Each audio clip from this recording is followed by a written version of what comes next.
Welcome, welcome. Today we've got none other than Babz sitting on the show. Come on. Welcome, Babz. Yes. Nah, thank you. Thank you so much for having me today. Well, my name is Dzikamai Gangaidzo. I'm a T4L Ambassador, and we're going to be talking about social intelligence today. And we've got Babz, who's on the podcast today, and I'm really, really excited. Last time I spoke to Babz was ages ago. He's done so much over the years, and it's so exciting to have you on board. Nah, man, excited. I mean, yeah, definitely. Over a decade, man, since we've been together and talked about stuff. So I'm excited to do a catch-up on here and then off here as well. Yeah, no, definitely, man. And so let me just introduce you for those who don't know. Go on. Oladamola Babalola, if I've said it. Babalola, but you Babalola. Welcome to Shameless. Here we explore the transformative power of courage and action. I'm going to call you Babz. Is the founder and CEO of an award-winning social enterprise called FreshRB, using media as a creative tool to build public engagement on vital health topics and research. He's also the founder of That Social Entrepreneur, directed at supporting social enterprises on a local, regional, national, and international scale. We're going international now. Come on. And the aim is to mentor, inspire, and be a catalyst of social enterprises of the future and ensure that every social enterprise can be sustainable, succeed, and impact generations to come. His passion of being a social entrepreneur over the last 10 years has stemmed from his upbringing, living across 4 countries, being diagnosed with cancer at the age of 21, and his passion for media and communication. His vision is to see people using their gifts to serve humanity for a greater good whilst being profitable. Babz, wonderful having you on board. Nah, man, thank you. Well said as well. Well said. I can't even complain. That intro. Okay. I was actually hoping that I wouldn't make mistakes. And at the end of the day, this then leads us to this conversation around social intelligence. And for me to start off with, social intelligence plays a significant role in individuals navigating complex life situations, including coping with injuries, challenges, obstacles. In the end of the day, there are a few key points that emerge from this.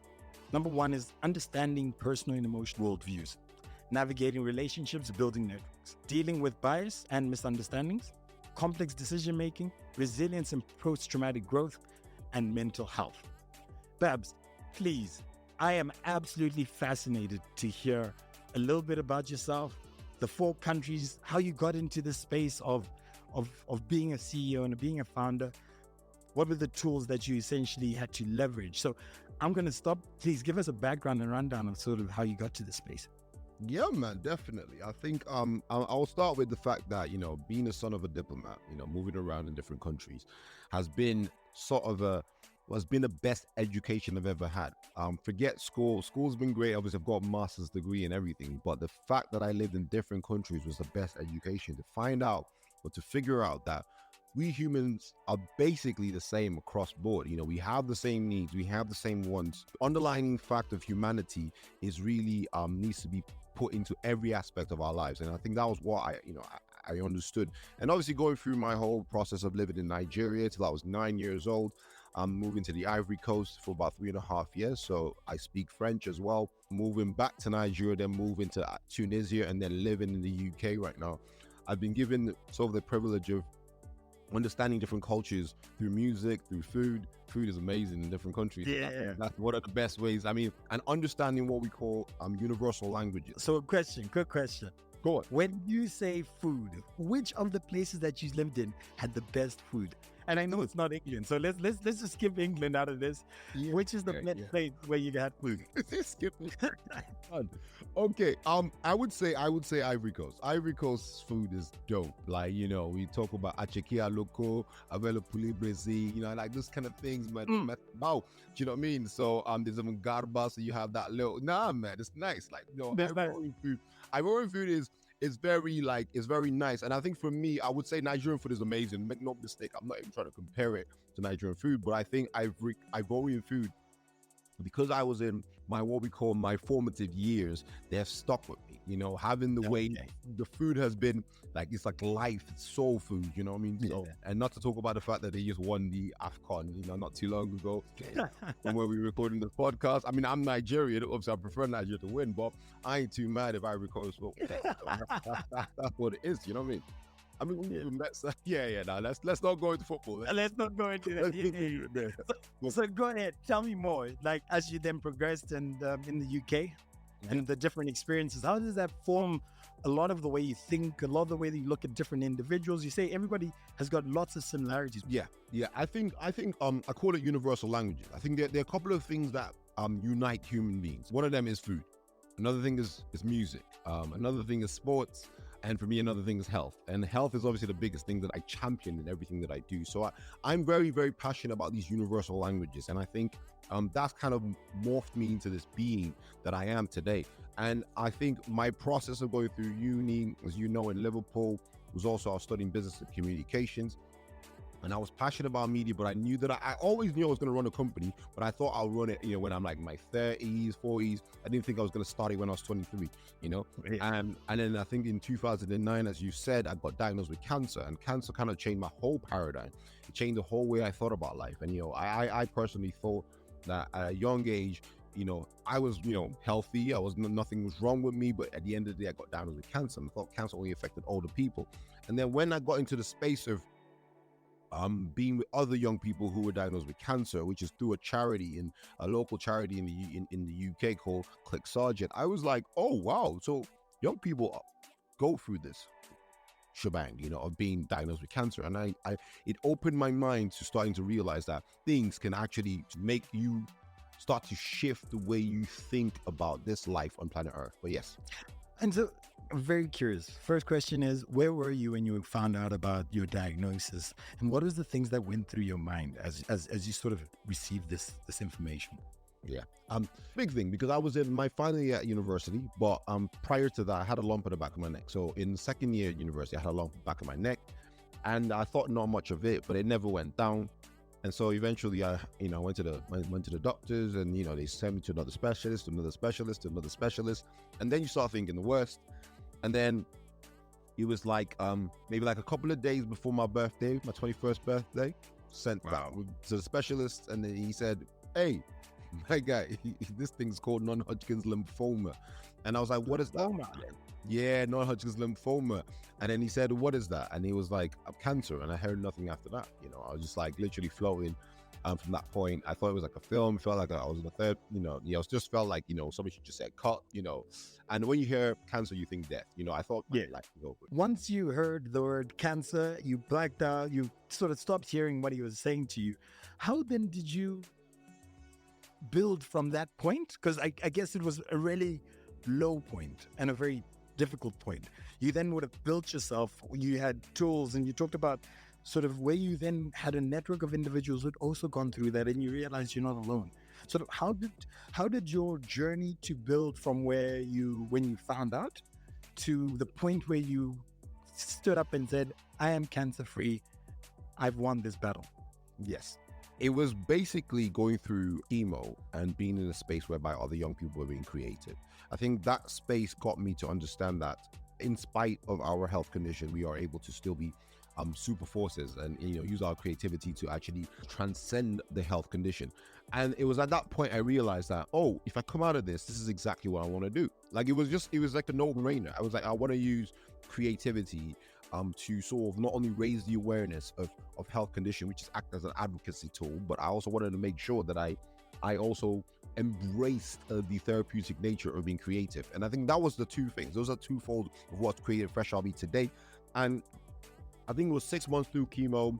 After I came out of chemo, I went to, came to Manchester, and then I started doing my my master's course. And I realized in myself, and I said, this is the end, man. This is the end. Like I'm not going to waste another day of my life. And I think, one thing that people have to know, this is a fun fact for everybody, is whilst I was going through chemo, this guy here was my flatmate. So he did everything that I went through. So he was there. And even speaking about that little fact of, having a supportive network, even with you in that space, it was really good. It was helped me to be able to have that, that mindset that you're not alone.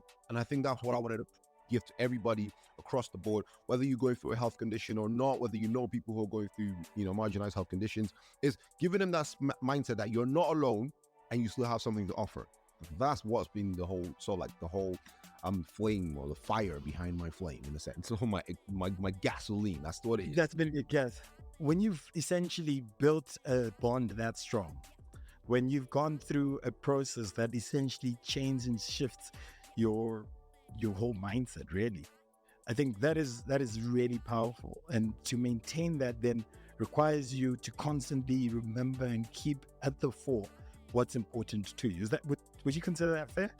100%. I think when you have something so life-altering like cancer, it changes the way you see life. It changes the way you see yourself. It changes the way you see people around you. And it changes your purpose. It almost gives you that ability to feel like, okay, what am I going to be doing here that's quite intentional, especially if today was my last day? I mean, everybody say live your life as if it's your last day. You don't have to be that, radical. But it means every day you have to be intentional. And I always have a word for every year. So my last year's word was simple. This year is intentional. So I'm highly intentional about everything I do. Every word I say, everywhere I'm at, everything I engage with.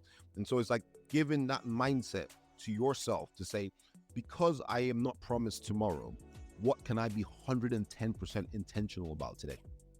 And that's actually very interesting, because that intentionality, fair enough, you had to go through sort of the experience of being diagnosed with cancer. But that doesn't mean that everybody has to go through that experience too.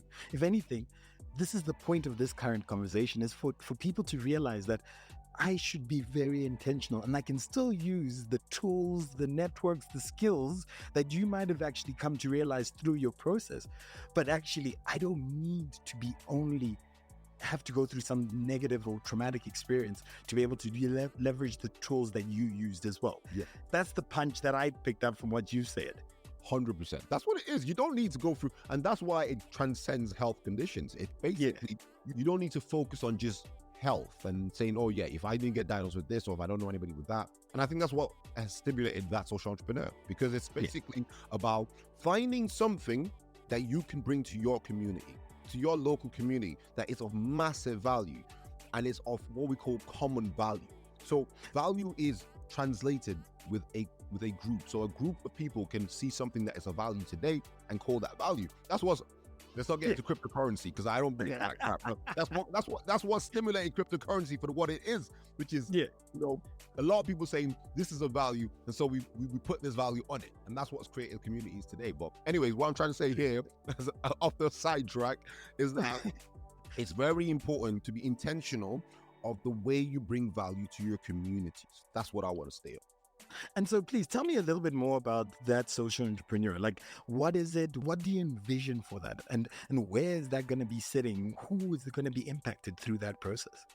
When you think that social entrepreneur, think about these simple words: do good and make money. That's the simple words. Basically, and make money. Do good and make money. Don't make no mistake, but in that order, do good and make money. When you bring value will always bring in money. It's just the way it is. And so you do good and make money. And so that's what that social entrepreneur is trying to do. I'm trying to go out and train people in understanding the business models behind a social enterprise, how to make a social enterprise profitable, which is what I have done, and use that to translate into making money, but also doing good, which is the first thing you do before you make money. And after that, you can have a good night's rest. You're making money, you'll have a good night's rest because you're making money and you're adding value to your local community. And I stress on the word local community. Everybody wants to be Jeff Bezos. That's not what it's supposed to be. It's supposed to be of value to your local community. Wherever you find that is your abode, where you see yourself placed on planet Earth, that's where you should be looking at and focusing on being very helpful to your local community. And I think that's one of the things I always say about reason why Amazon is so big is because they know how to do local right. That's what it is. Yeah. So they know how to do local right. That's what every big company or every big organization is doing right. It's doing local right. So if you want to be somebody that is you don't have to be great to be Jeff Bezos to be successful. You don't have to be that. You just have to do good, do well in your community and be of value, and you'll have a good night rest with money. That's what it is. Well, that's as straightforward as it can get. Over the last 10 years, you've essentially built FreshRB. Tell me more about what you've done in that space and what FreshRB is all about. Yes, definitely. So FreshRB in 2013 was set up as a video production company, and we eventually sort of registered ourselves as a community interest company in 2014. And in 2014, what it means to be a community interest company means by structure, you've become a social enterprise, and 60% or 65% rather of our profits go back into the community work we do, and 35% is profits for us as shareholders. And what it is that we went into the space of being a media company, which was actually starting off as a video production company, and raising the awareness of health and raising the awareness of cancer. Then I met Kadwani, who is now my business partner in FreshRB, and now he lives with a health condition called ME, which is chronic fatigue syndrome. It's a life-limiting health condition, has no cure. And what it does is that he has to basically, there's so many symptoms around the health condition that I did not know about until I met him. And when I met him, I said, okay, let's use this thing called podcasting to sort of see if that can work with that health condition and work across different health conditions. And as we were using video, using podcasts, we started to realize this is transcends just these two health conditions. It goes across the board.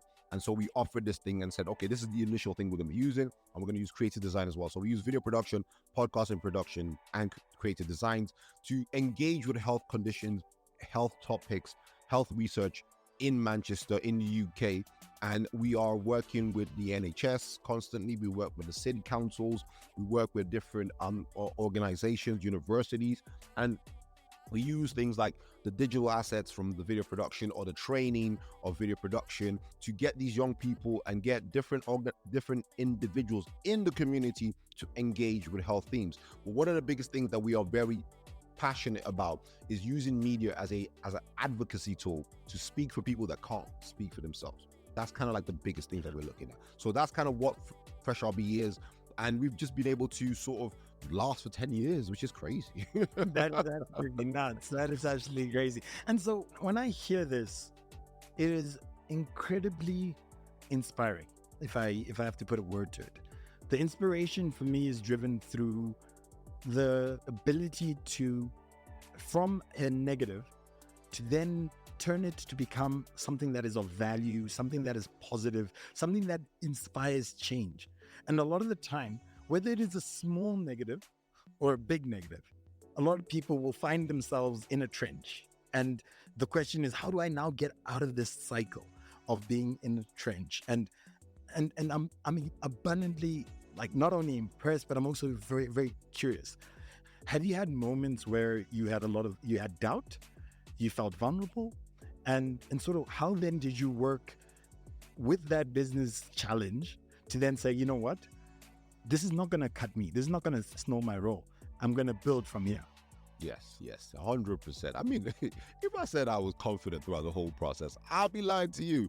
It was, I think what you've explained, which is perfectly, nicely concise. I always call it a tragedy to triumph story. So always using the tragedy and turning that into triumph. And how me personally, I have sort of overcome doubt, because for a good chunk of the business, probably for the first 4 years, 5 years, passion was the currency of the business. Passion was the currency. And when I say passion was the currency, I actually mean that. Your passion was what was getting me through the days when there was 80 pounds in my bank account. Let's be honest, that's what it was, and you're just like, I'm made for this. I'm called to do this. This is what I'm going to do. So I think the practical things that I've kind of figured out in terms of how I overcame my doubts was understanding this thing called your why, which is the first thing. So why is that the first thing that I looked at? Understanding why I started off this thing, why I'm doing this. And I know that I was called, me being diagnosed with cancer at a young age and surviving it, because I've seen people who haven't gone through it. It gives me extra time to live on planet Earth to do what I need to do. So finding my why was really my massive anchor. Then taking actionable steps, which is practical, bite-sized steps. Just one step after the other. And it gave me the ability to sort of keep things simple. And I think I learned that through chemo, because during chemo, when you go through chemo, you can't recover straight. You want to recover like in the next day, you can't. After the first, you're bedridden for like what, 2 weeks, and then the last week you're just about able to like start moving, and then bang, you get another chemo. So I had to do it day after day, find something to keep me going day after day. So I actually use that same technique with business. It's like, okay, what can I do today that will take me one step closer to what I want to achieve in my life? And then also giving yourself those little praises. Like, you know, when you do a little win, when you get a little win, you go get yourself a champagne or something, you know, go for a dinner, do something, them little wins, because those little wins will add up to the massive win of the battle. Those little battles that you're winning, make sure you take account for them, put them on a little altar and look back to them. And so being able to look back to them, and then obviously rinse and repeat, you know, just keep doing them little actionable steps, understanding your why, which is your anchor, actionable steps, and then you rinse and repeat. You just go and say, okay, cool, I'm happy for this. I take myself out to for dinner. You go somewhere, you know, and you're happy with that. And then you go back again, go back to work, you go back to do what you do, and just keep on doing it. And that's exactly what I've been doing from day dot. And so yeah, I think it's been a challenge, no doubt about that. But I can tell you right now, definitely, like we are on the better end. And people are looking at us like, oh, how do you get here? Man, it's not been easy. It's not been easy. But we're here, man. We're here. It's absolutely beautiful. And you know, the thing about what you just mentioned is within my last year, if you can recall, I broke my leg. Yeah. And I was a very busy person. So I'd wake up, I'd have a list of like 20 things, and I'd be like, yeah, let's go do this. And then when you break your leg, that's it. Like you then say, what is the basic thing that I need to do today? Yes. And how do I ensure that I do that? Because everything else around me is going to take me 20 years to get to. But if I have to do one thing, what is that going to be? And you simplify your problems. And for me, it's always the task of, you've got a big problem. And I always say to the team or to different people, you can only eat an elephant a piece at a time. You can never eat an elephant whole. And so the key in what I've understood you talking about is the simplicity of life has to be broken down into segments. You understand your why, then you understand the segments of the next actions that you need to take to get you to the point of where you want to be. Yeah. And so I actually resonate strongly with what you've just talked about. Now, Babz, I also am very curious. How were people treating you? I mean, obviously a diagnosis of cancer, or even with your business partner, you had a certain view around what that diagnosis means or what it might look like. But there's usually a disconnect between the reality and then sort of what public perception. So what misunderstanding, biases, how did that make you feel as a person on the receiving end of that? How did that then change your outlook around how you might misunderstand or perceive or have biases within life and society? Yes. I think the first misunderstanding you might receive, especially when you have a health condition or you've been diagnosed with something, is that you are completely at the mercy of that health condition. I think one of the things that people have to understand, especially from the podcast that we even do ourselves around health conditions, is that people have the health conditions. The health conditions don't have them. So when you describe them all from the get-go, you never describe people as, oh, this kid, this autistic boy. You don't say that. You never say that. You say this boy has autism. That's what he has. He has that. That doesn't have him. So he is a boy first, and then he has autism. So strong. What it is that everybody should be looked at like that. In that way, they are humans first and they have a job, okay? Or they are humans first and they have money. You know, they are humans first and they just happen to be homeless, you know? And that's how you look at people. So obviously, you know, from the get-go, when, you know, people come to me and I talk about my story, they say, oh, you've got cancer, are you okay? You this and you that, which is fine. You know, I'm not mad about that. But I think I have more to offer to the table than talking about cancer. Now, cancer is part of my story. I'm not going to go against it. I've spoken about it. I'm always going to keep speaking about it, but I have more to offer because of the man that I was before I got diagnosed with cancer. All it did was that it galvanized me into the venture that I did, because now I have a soft spot for that venture. But now that social entrepreneur is literally the value of what I'm going to be bringing to the table, which is, I feel like humanity needs to start to remember the simple things in doing good and then making money, which is the two things that I'm always going to be talking about. But yes, that's kind of, I think that's what I will call as the misunderstandings. But then for me now, as I've been going through FreshRB, dealing with different people with different health conditions, I have grown in my emotional intelligence. My emotional intelligence is so much better than it was before I started this company. And now I receive people as they are, which is people as they are, not judging people as they are, but understanding the value that they can probably bring to the table that I might not even know. Because at the end of the day, like say, for example, I'm trying to grow a team now. I'm trying to see people for what they can bring to the table, not for what I think they should be bringing to the table. And I think that's so powerful, because that ability to be able to look at an individual and look at the value that they might be able to provide. Yes. Open up a world of opportunities in that person's ability to contribute.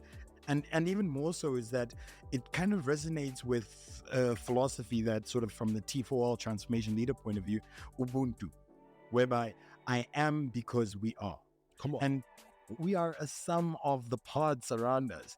And if we're able to get the most out of everybody around us and see them for the value that they can contribute, it is absolutely amazing. And the value then we can provide and the impact that we can provide is absolutely transformational. I told you that I was supposed to say a quote, and I actually don't think I said my quote for the day, even though I think I've put in some decent bars in the middle.